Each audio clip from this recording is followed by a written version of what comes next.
Bueno, mi historia empieza cuando mi hija, que tiene actualmente 32 años, empieza ya desde muy pequeñita, ya desde que empieza el cambio de la leche materna a la leche ya preparada, empiezan a aparecer unos granos, empieza a aparecer la piel roja por prácticamente todo el cuerpo y a partir de ahí, bueno, pues ya empieza el trabajo del cuidador específicamente para, en principio, para descubrir qué es lo que está pasando. Y a partir de ahí, bueno, pues empezar con todo lo que implica el cuidado de la dermatitis. Es decir, ese cuidado de dermatitis implica empezar con geles, empezar con mucha hidratación, empezar con una procesión de médicos, de, bueno, pues de preguntas hacia ellos para poder saber primero qué es lo que está ocurriendo y luego a partir de ahí, bueno, pues ya también ese cuidado diario, también incluso con la ropa, con todo lo que esté en tus manos para que tu hija pues no sufra lo que está viviendo. Entonces es verdad que el cuidado se complica mucho. ¿Por qué? Pues porque primero también partes de un bebé, el bebé no te da ningún tipo de explicación, el bebé lo único que hace es llorar y desesperarse. Y eres tú quien tienes que conseguir que se calme, ¿no? Y vamos a médicos y esos médicos, pues lo más que te dicen, continúas hasta la adolescencia con hidratación, hidratación, hidratación. Tú lo cumples, cuidas los baños, cuidas la ropa, cuidas los cambios de temperatura, por ejemplo, que la casa también esté húmeda, en la medida en la que la humedad le venga bien, porque en otros momentos resulta que no les viene bien. Los baños igual les viene bien que no les viene bien, por lo tanto vas en paralelo a los cambios del cuerpo. El cuidado, o sea, nuestro trabajo como cuidadores, bueno, pues sí, ir en paralelo ya de un adolescente que va al médico y que a la vez es ser el que debe de ir tomando las riendas de su enfermedad e ir aprendiendo a vivir con ella, ¿no? Bueno, lo principal que tiene un enfermo de dermatitis y la familia, sobre todo, es aprender a vivir con el sufrimiento las 24 horas del día. 24 horas del día que implica dolor, que implica picor, que implica angustia, que implican muchas más cosas, indudablemente. Estamos hablando de la parte de lo que es la biología del cuerpo. No podemos olvidarnos de también lo que implica para un enfermo de dermatitis salir a la calle y que te miren, que te pregunten qué es lo que te ocurre y todo lo que implica, bueno, pues las relaciones sociales teniendo dolor. Es decir, no puedes estar pasándotelo muy bien en una fiesta cuando prácticamente no puedes ni sonreír, ¿no? Sí, sobre todo si la dermatitis está en la cara. O si necesitas moverte y resulta que te duelen los pliegues y no puedes porque el roce de la ropa está continuamente recordándote que ahí hay un problema, ¿no? Entonces, el reto principal es ese sufrimiento que es continuo en ese sentido.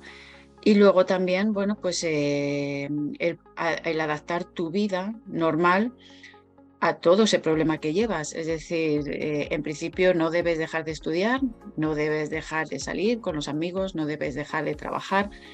En la vida de la pareja también, si la quieres tener en activo, vas a hacer todo posible por tenerlo en activo. Y todo eso es con el añadido, con ese añadido de dolor y picor. Y ese es el mayor reto, yo creo, porque es verdad que ellos también hacen lo posible porque el resto del mundo les entienda, pero no puede ser tampoco su prioridad porque su prioridad es sobrevivir, que es la clave y el problema, yo creo, ¿no? Para estas personas. De la persona que vive con ellos. La persona que vive con ellos debe estar en calma, debe estar tranquilo, debe estar para el otro y es verdad que también sufre. Entonces, esa es la dificultad, yo creo, ¿no? En muchos momentos porque no puedes hacer nada. No puedes hacer más que acompañarles. Nada de lo que tú puedas hacer les sirve. Si no les puedes rascar, no les puedes quitar el dolor, no hay medicación o nada que tú les puedas aportar, pero eso sí, indudablemente, el cariño, el afecto y el saber que estás ahí. Hombre, a ver, son tantas las veces que te ocurren estas cosas, ¿no? En las que las personas te preguntan o les preguntan a ellos o ves que les miran o hacen comentarios. Son tantas las veces que te ocurre que nosotros, las personas que les acompañamos, aprendemos también a sacar estrategias para ello, ¿no? Aprendemos a responder, aprendemos al juego de miradas con ellos también, incluso en relación a ver a que ellos vean bueno, que nosotros estamos entendiendo lo que le está pasando. Empezando por lo que implica farmacéuticas y medicina, los voy a meter ahí un poco en el mismo lugar. Yo creo que sí que se ha progresado porque indudablemente yo me acuerdo hace 30 años cuando iba con mi hija al médico, me encontraba mucho desconocimiento, es decir, desde ponte manzanilla hasta échate crema, hidrátate, porque lo que no estás lo que de tu problema es que no te hidratas, ¿no? Bueno, pues es verdad que no, ahora ya es distinto. También, ¿qué es lo que ocurría? Cuando tú ibas al médico no había ninguna esperanza de que eso pudiera cambiar porque ellos mismos no sabían qué hacer, ¿no?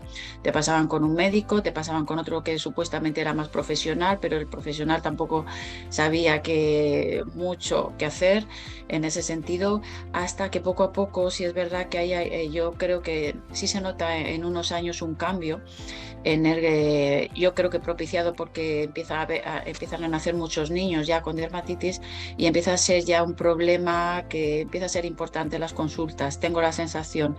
Y ahí yo creo que son las farmacéuticas las que empiezan a trabajar en ello. Y es verdad que eso también les da una seguridad a los médicos y los médicos lo trasladan como una esperanza, ¿no? Lo cual para el paciente pues también es muy bueno, ¿no? Indudablemente, no es lo mismo que te digan no hay medicación, que te digan hay esta medicación, vamos a probar con esta y si no te funciona, probamos con esta otra, ¿no? Entonces eso para un paciente pues es una luz, indudablemente, porque ya hay formas, ¿no? de tratar la enfermedad y y medicamentos o remedios que, bueno, que es verdad que en nuestro caso pues son exitosos durante un tiempo hasta que dejan de serlo o hasta que aparecen los efectos secundarios, pero al menos hay un tiempo en el cual el cuerpo está medianamente bien. En nuestro caso perfecto, pues nunca. Pero sí sabemos de algunas personas que han podido mejorar bastante, ¿no? Entonces, el hecho de que haya una medicación ya ayuda mucho, es un progreso. En el caso de la sociedad, yo veo poco. Es verdad que todavía las personas preguntan y es verdad que hay quien dice, bueno, pues yo también tengo dermatitis y yo puedo hacer vida, ¿no? Y se supone que tú también podrás hacerlo. En algunos momentos falta comprensión, en otros momentos encuentras un poco más, pero es verdad que se habla demasiado poco de la dermatitis para la cantidad de personas que viven esta enfermedad en silencio. Bueno, algo que yo creo que también ha cambiado, pero todavía queda mucho trabajo en ello, es la atención psicológica a este tipo de enfermos. Ellos, como ya he repetido en algún momento, están continuamente sufriendo, continuamente silenciando lo que les pasa. ¿Por qué? Pues porque no puedes ir por la vida continuamente quejándote. Pero, ¿qué les ocurre? Que en algún sitio o de alguna manera estas personas deberían poder sacar su problema y trabajarlo a nivel psicológico. Entonces, en el caso de las madres, bueno, pues lo que les diría es mucho amor, mucha paciencia en la medida en la que se pueda y entender que nosotros hacemos lo que podemos, ¿no? Principalmente, que por mucho que piensen que se equivoquen, la mayor parte de las veces seguro que están haciendo lo mejor que pueden. Por otro lado, pues cuidar de la manera en la que es casi seguro que están haciendo, cuidar con los productos que necesitan en la medida en la que, bueno, pues el cuerpo los puede tolerar, cuidar las condiciones, indudablemente eso también lo saben. el famoso no te rasques, ¿no? Que tanto odian ellos, ¿no? Porque es verdad que cuando tú ves a una persona que no hace más que rascarse, pues ¿qué te sale, ¿no? El decirle no te rasques. Bueno, pues aprender a decirlo con complicidad, yo creo, porque es verdad que a veces es bueno decirlo. ¿Por qué? Pues porque es verdad que a veces ellos no son tan conscientes de que se están dañando más de lo que a lo mejor deberían hacer, ¿no? eh, si aprendieran a autocontrolarse un poquito en la medida en la que pueden, es pedirles mucho eso también. Pero es verdad que yo creo, por lo menos yo lo que he utilizado es ese no te rasques con cariño, con afecto y con la complicidad de sé que te estoy dañando al decírtelo, pero lo estoy haciendo por ti en ese sentido, ¿no? ¿Qué más cosas, por ejemplo, que yo pudiera decirle a las madres, ¿no?